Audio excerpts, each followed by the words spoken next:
नमस्कार दोस्तों, हमारा जो केशव भारत मुकदमा का जो सीरीज चल रही है उसके अंदर हम आज पहुंचे हैं प्रीवी पर्स के लिए। देखिए, जो प्रीवी पर्स था वो हिंदुस्तान की सरकार ने जो भारत की देशी रियासतें थी उनको दिया गया था। जब भारत आजाद हुआ तो भारत के अंदर कुल 565 ऐसी देशी रियासतें थी जिनको भारत में विलय करवाना, भारत में मिलाना बहुत ज्यादा जरूरी था। देखिए, प्रीवी पर्स था, उनके समझौता हुआ और जो एग्रीमेंट हुआ वो दो बार हुआ था। एक हुआ था 1947 में, एक हुआ था 1949 के अंदर। जो 1947 का एग्रीमेंट था देशी रियासतों के साथ, वो 3 मामलों को लेकर हुआ था। पहला मामला था विदेशी मामले, दूसरा था संचार और तीसरा था रक्षा। इनसे कहा गया कि आप अपनी जो स्वतंत्रता है, आपकी जो आजादी है, आप उसके अंदर ही रहिए, लेकिन आप भारत सरकार को 3 मामले दे दीजिए।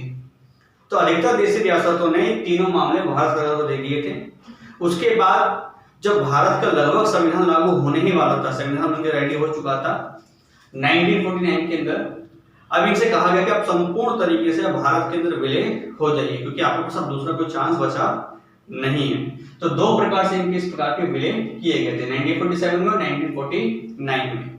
अब देखिए, भारत सरकार ने देशी रियासतों को हिंदुस्तान में लेकर आई। तो ऐसा तो है नहीं कि देशी रियासतें सिर्फ बातचीत के माध्यम से आ गई होगी। अगर हम किसी से कुछ चीज लेते हैं तो हमें उसको कुछ देना भी पड़ता है।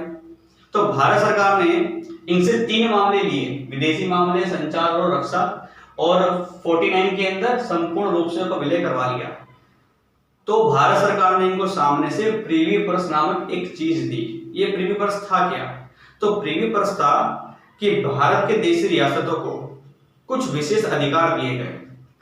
इसके लिए बाकायदा संविधान में कुछ प्रावधान किए गए, संविधान में कुछ ऐसे आर्टिकल्स जोड़े गए जिनके माध्यम से प्रीवी पर्स उनको दिया गया था। अब वो आर्टिकल्स क्या थे, वो अनुच्छेद क्या थे? देखिए, ये 3 अनुच्छेद है।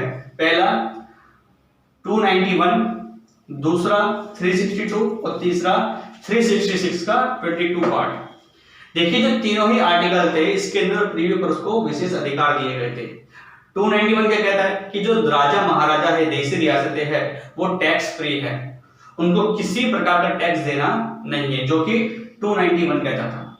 दूसरा जो है 362 ये कहता था कि राजा महाराजाओं के, उनके परिवारों का अधिकारों का वर्णन करता था कि इनके अधिकार कैसे होंगे, ये किस प्रकार से रहेंगे।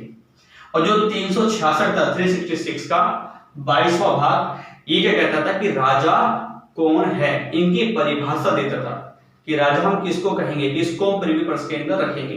तो ये 3 आर्टिकल्स इसके अंदर इस प्रकार से जोड़े गए थे।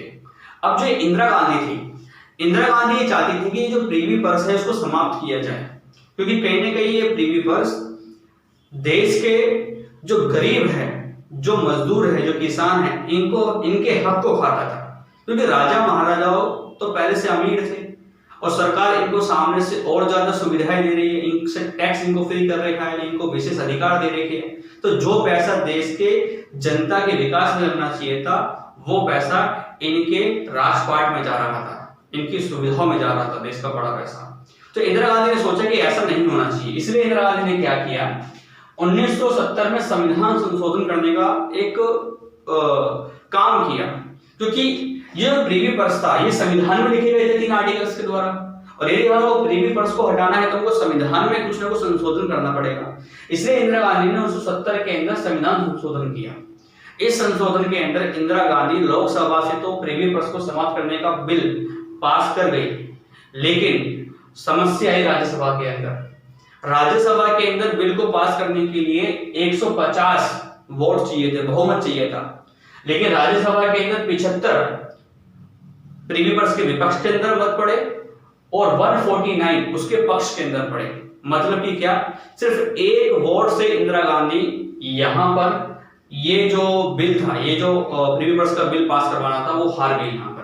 तो यहाँ पे इंदिरा गांधी को समस्या है। तो इंदिरा गांधी ने क्या किया, इंदिरा गांधी ने राष्ट्रपति को कह के, जो देश के उस समय राष्ट्रपति थे, उनको कह के, जो हमारे वीवी गिरी जी थे, उनको कह के आर्टिकल 123 के माध्यम से अध्यादेश एक निकाला, क्योंकि जो देश का राष्ट्रपति होता है वो अनुच्छेद 123 के माध्यम से अध्यादेश निकाल सकता है।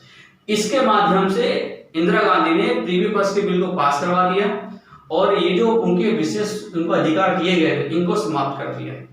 अब इस कारण से एक व्यक्ति थे, उनका नाम था माधवराव सिंधिया, जो कि महाराजा ऑफ ग्वालियर, ग्वालियर जो है उसके महाराजा थे।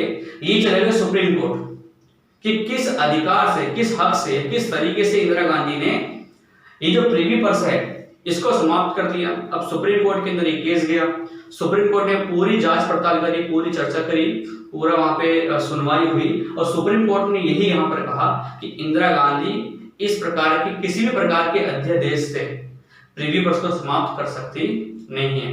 तो इंदिरा गांधी ने जो अध्यादेश जारी करवाया था राष्ट्रपति के माध्यम से, सुप्रीम कोर्ट ने उसको वहां पे कैंसिल कर दिया। अब देखिए इंदिरा गांधी की तीसरी हार थी। इंदिरा गांधी की पहली हार कब हुई? गोरखनाथ केस के अंदर।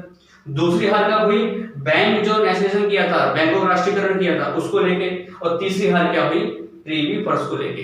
अब इंदिरा गांधी को यहाँ पे समस्या है कि मैं किस प्रकार से देश के अंदर आगे काम करूं, देश के गरीबों के लिए कैसे मैं काम करूं। अब इंदिरा गांधी के पास सबसे बड़ी समस्या रही थी।